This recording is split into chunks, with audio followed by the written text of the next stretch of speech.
What's up guys? Today I'm here to tell you about the best diet for weight loss.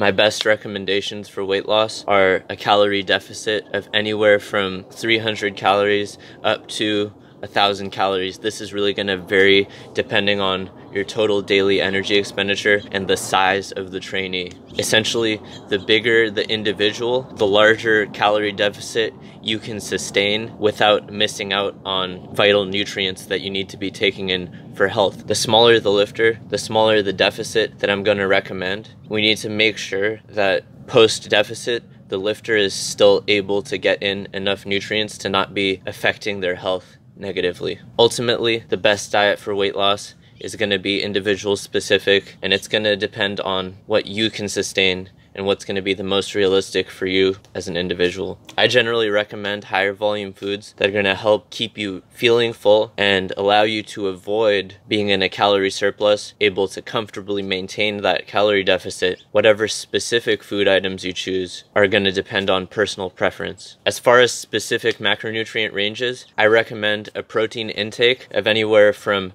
0.7 grams of protein per pound of body weight all the way up to 1 gram of protein per pound of body weight. For larger lifters above 200 pounds, it may become prohibitive to stay in that protein range, and for lifters of a higher body weight, you may want to consider slightly lower amounts of protein in order to more comfortably digest the foods that you're taking in, because it can be hard to digest protein once you go above a certain threshold. Once I've dialed in the target protein range, I like to give a target range for carbohydrates and fat. This is where the personal preference of the individual really comes in. I like to have my trainees consume at least 20% of their daily calories from fat. Anywhere below that, and you could be running into issues with hormones and cellular function. It's really up to personal experimentation how high you want to take your fat intake each day. Too high of fat intakes can lead for some individuals to become extremely sluggish. I know the ketogenic diet is popular, although it takes individuals a variable amount of time to actually achieve ketosis, and some individuals may never achieve full ketosis, and they may just be putting themselves through a lot of difficulty for little gain. For athletes and people who want to maintain some level of athletic performance, although more difficult in a calorie deficit, you want to conserve your carbohydrate intake, preferably increasing your carbohydrate intake around the time frame of your workouts. By increasing the amount of carbohydrates